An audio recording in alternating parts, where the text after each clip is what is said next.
Hey guys, this is Clay with Cigar Church. I'm here with my man Alex of El Guapo Cigars in Joplin, Missouri. That's right. And this is one of the most unique lounges. I love this place. When I come to town, it's one of my first stops when I get in town. I always spend money with this guy.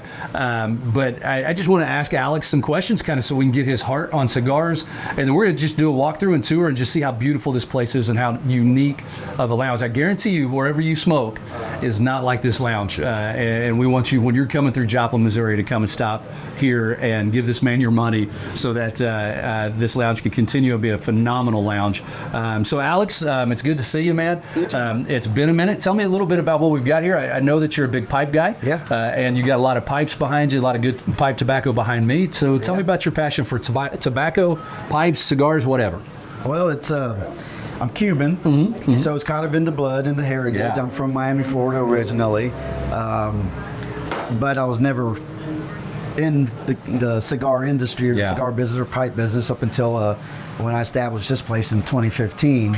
So we're getting close to our 10-year anniversary, Nice. and it was just one of those things as time progressed, and you work corporate jobs and everything. Yeah. After a while, it was the age started creeping up on you where, hey, I'm not getting any younger. So in 2015, I decided to pull the trigger and had a little tiny building over on 1409 South Main Street, about 900 square Is feet. it a little white building, I think? Little white building, a little cigar cabinet with 12 boxes of cigars, and the emphasis was there's a cigar lounge here. It wasn't so much focusing on a large selection of cigars, but it was that you can come and sit down and have a smoke, and started to, the first year was a rough year. Yeah. I think we made about $36,000 that year. Wow. Wow. But every dime went right back into the place, and started growing the selection. And before I knew it, I was like, I need a bigger place. Yeah.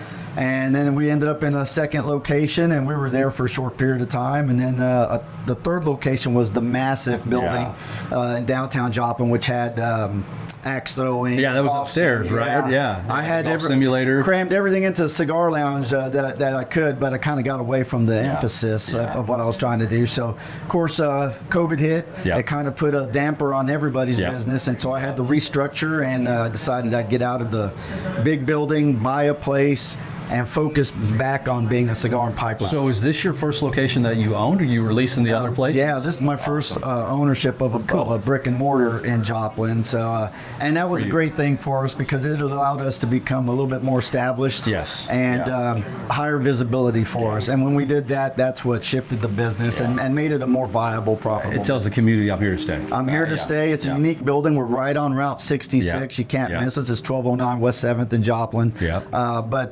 But my focus, while I do have cigars and pipe tobacco, it's always been the cultural camaraderie that comes along in the cigar industry, is bringing guys of all walks of life together. There's a commonality that brings guys together with cigars, and you won't find that in any other type of venue. No, and that's one thing we talk about a lot on the channel. We absolutely love that fellowship that comes from just sitting around with a cigar. And it's cool because that's at the heart of why you've done this. Is I've been around Joplin since 94, 95, in and out, lived here for a while, and there was never a good place to smoke. You had places, and not going to mention any of the names, but places you could go and pick up a cigar. They would have an okay selection. Sure. And every once in a while you'd find that gold mine in one of those places. They got a shipment in from him, but you could buy them, but you had nowhere to go smoke. Right. And the weather here is pretty unpredictable sometimes. And so to have a lounge like this, that's an awesome thing you're doing for the community. So we appreciate it. So let's look around a little bit. Sure. You've got your pipes behind you there. Yep. And so one of the best selections I've seen, we're cigar smokers. I've smoked a pipe a few times, but I haven't seen this many good pipes in a long time. So tell us a little bit about it. Yeah, so I'm a pipe smoker. I don't technically smoke cigars hardly any longer, but my emphasis is on pipes. I love piping. It's a whole different experience. It's like a dessert. I have a lot of new pipes, but our main business in piping is refurbished pipes. Oh, okay. So I come across a lot of estate sales where I just pick up a bunch of pipes, good pipes, and I'll refurbish them, and then we'll put them back out here. They have a little bit more character. They have more history behind them, and the guys just love them. So it's a good niche when it comes down to the tobacco industry. A lot of cigar stores they don't focus on pipes a lot. It's like secondary. Well, and there's some legal reasons for that with the federal regulations. At least in Oklahoma, where we're from, there's some different regulations on loose tobacco than there is on cigars, and so I know some of them steer clear for that. But I mean, what I love about pipe smoking is you are in control of your blend. Yeah. You, instead of just saying, okay, I'm trusting one of my favorite cigar companies to provide me with something, I can go and pick my own blend. Sure. And say, this is tailored to me. I know I'm going to like this because it's my pick. So what's your favorite? My favorite is 1Q. Okay. For years, this has been like the #1 tobacco in the nation. It's just, I tell you, if you're going to start off with piping, it's a great spot. It's even. It's mild. It's got a little bit of tongue bite if you get it hot enough, but it's just fantastic. No one ever says it stinks. Yeah. That's the beauty of pipes. No one ever says a pipe stinks. They always, it's nostalgic. You know, my grandpa used to smoke type thing. So piping it just offers a little bit different experience than cigar smoking. Cool. So. Very good. So we're going to move into the humidor, and we're going to check out and see what you got. Yeah. So we've stepped into the humidor here at El Guapo's, and it's not the biggest space, but it is well established. I love the selection you have in here. I mean, for a cigar store, we've been in lounges that have really small humidors. We've been in lounges that have huge humidors. And it's really difficult when you have a tight space to really pick what's in your humidor. I've seen a few. I want to point out just quickly, one of my favorites we've talked about in one of our previous episodes is the Island Gem. Yeah. Not the greatest cigar in the world, but every single time I go down to the islands on a cruise, that's my first cigar I smoke on the islands. Because Island Gem, you got to do that, right? It is. And they're getting harder to find. Don't really see them in a lot of lounges, but it is a good cigar. I smoked one last week on my back porch, even though it wasn't an island. It's one of the best Hondurans on the market. Yes, it is. If your palate is used to Dominicans, Nicaraguans, or blends, and it's a little bit different going to Honduran, but the Island Gems, the Oscar Valladares products, best Hondurans that you can get. Absolutely. Oscar does some amazing stuff. I love the leaf. You've got some leaf here. Yep. Perdomo, that Perdomo 10th, I think is one of the best cigars that's come out in the last 3 years. And for Perdomo, who usually isn't one of the ones that wows me, they killed it with that. That is a great cigar. They did a good job on that one. Yeah. They did. Yeah. It's not now the El Guapo cigar. I got to plug yours, man. Well, gotta plug yours. Absolutely. This is a puro Nicaraguan, much like that one is. And I got to say, I would put it against that 10th anniversary any day. Okay. We may have to do that. We may have to smoke both of those and see where they hit and do a review for you. But yeah, that's great. And that's a good thing to point out while we're in here. You've got your own cigars. Tell us about it. Yeah, so I got the house line going probably about 4 years ago. And it was just a collaboration with an individual that does a bunch of tobacco stuff in the industry. And I have Dominicans, Nicaraguans, I have barber poles, I have I would say all of them are puros. Yeah. So filler, wrapper, binder, all the same product. Yeah. It's a great value cigar. Honestly, I try to keep the price point $7. Yeah. You can't go wrong with them. And the Dominican, the two-tone, they're just... When you give them a shot, if you're an avid cigar smoker, you know about retrohale, and that's where you really enjoy the experience of smoking an EG cigar. Awesome. Well, cool. Very cool. What else? We've got a lot. Tell us, some of these cigars over here that are yours are extremely beautifully wrapped. You've got the barber pole. Yep. And you've got the, what do you call this? That's called the Artistic Solomon. Now, I'll bring that in so that you guys can see it. I can't tell you the name of who rolls those. Okay. But they are rolled by a pretty well-known individual in the industry. That's a little bit, the Artistic Solomon is a little bit more of a pricier stick on my line. Well, it takes a little bit more work. But it does. Beautiful. It takes a lot more work. It adds to the enhancement of the cigar lounge. We have it's a smaller humidor. We got a lot crammed in here. Yeah.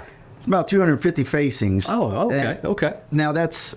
On the grand scheme of things, and especially in my market, it gets overwhelming if you get any bigger than that. Now, we're getting ready to do a little bit of an expansion because I've obviously run out of room here. But I find that 250 facings can be overwhelming to especially the new guys that come in here. And they're like, where do I start? You know, light, medium, heavy, sweets or non-sweets. So it's crammed in here.